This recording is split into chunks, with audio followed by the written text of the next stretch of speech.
How's it going, guys? Happy 4th of July, at least that's when I'm filming this video. I'm going to Anime Expo on July 4th, so this video will probably go up very late on 4th of July or very early Sunday morning on July 5th. So I just wanted to do a little vlog and just vlog my trip there because this is basically going to be my first Anime Expo. I don't really know what to expect besides cosplays. Hopefully a bunch of cool merch I can probably get my hands on. But it should be a lot of fun, and I wanted to do a vlogging style just because I don't really cover anime, so I didn't want to do a video on like different anime booths or anything like that. I'm just gonna do a my day at Anime Expo. So hope you guys enjoyed the video, and let's get started.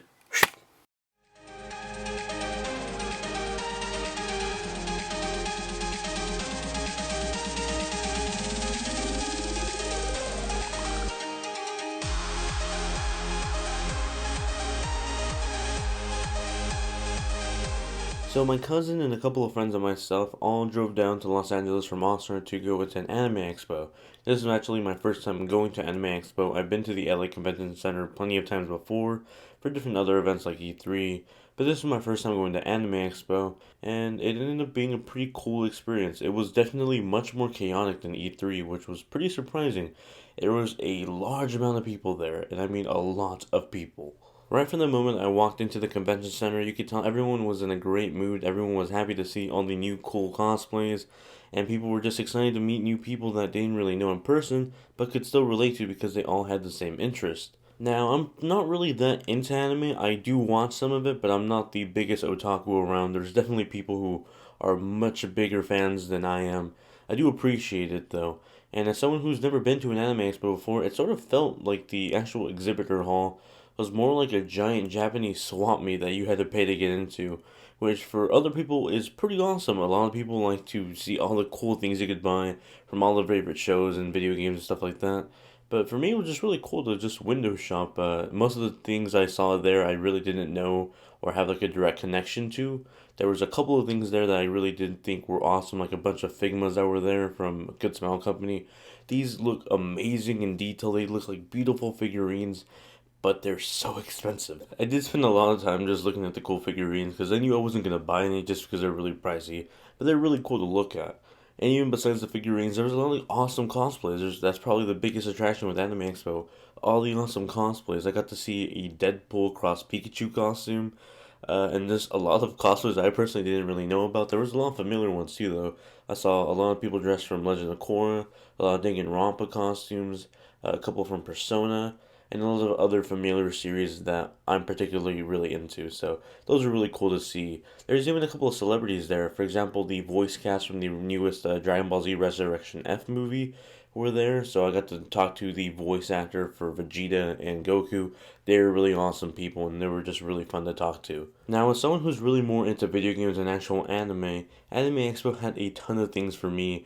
They had a large weapon gallery that was pretty cool that you could buy stuff, a lot of awesome t-shirts, and all just like references to video games. And it took a lot of willpower to resist buying all of them. I almost spent $60 on a metal replica keyblade, and I wanted it so bad, but I was like, no, it's probably just gonna end up on a wall somewhere. You can resist buying this. Now, if there was something I definitely couldn't resist was visiting the Atlas booth. I went to go try out Persona 4 Dancing All Night again. It was actually the same demo I played at E3, but I didn't get tired of it, so I definitely had to play it again.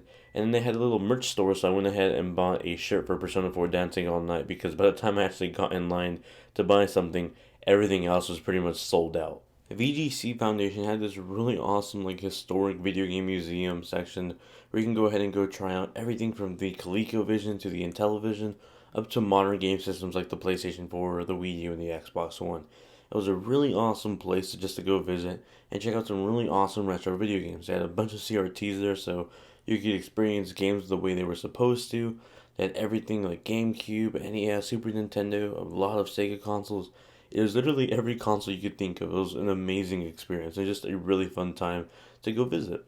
I was also privileged enough to go visit the Bandai Namco booth and get to try out some of their games. One of the titles I was really excited to try out and actually got to play was Dragon Ball Z Extreme Budokan for the Nintendo 3DS. This is coming out in October, I think, and I spent a long time playing this game and captured a lot of gameplay of it, so I'll probably be dedicating a whole video to just this game by itself in the coming week because I want to give you guys my first impressions of it, so definitely look forward to that. And that actually pretty much wrapped it up for my time at the actual Anime Expo. After that, we went down to Little Tokyo to eat at this place called Mr. Pizza. That's a Korean pizza shop. We got to window shop around the area for some cool little anime stuff. And then we proceeded to go on the 2 hour ride back home, which is always fun. But we did end the night on a good note because it was still 4th of July, so we had to light some fireworks at the end of the night, which was always a lot of fun. And that pretty much was my day at Anime Expo. Definitely a very fun first time going there. I'll probably be attending for the next couple of years, just at least once in the 4 days it's up there. I don't really see myself actually being able to go for all 4 days without getting bored. But it's still a fun experience just to go visit and, window shop and see all the cool cosplays there. It's definitely a very fun environment. So I hope you guys enjoyed this little vlogging type style video. I know it's not the usual types of videos I upload on this channel, but I wanted to share my first experience with Anime Expo with you guys because you guys are some really awesome people, and I thought it was sort of like a special occasion. So if you guys actually like these types of videos, I did make a new channel as a backup slash vlogging channel called Luis Meets World. So if you want to go check it out, I'll have a link to it in the description below. So if you like the video you're watching now, you might want to go ahead and check out that channel because that's where all these types of videos will now go on. And as you could probably guess from the channel name, it was inspired by two of my favorite shows, Boy and Girl Meets World. So thank you all for being some awesome viewers, and I'll see you guys in the next one. Later.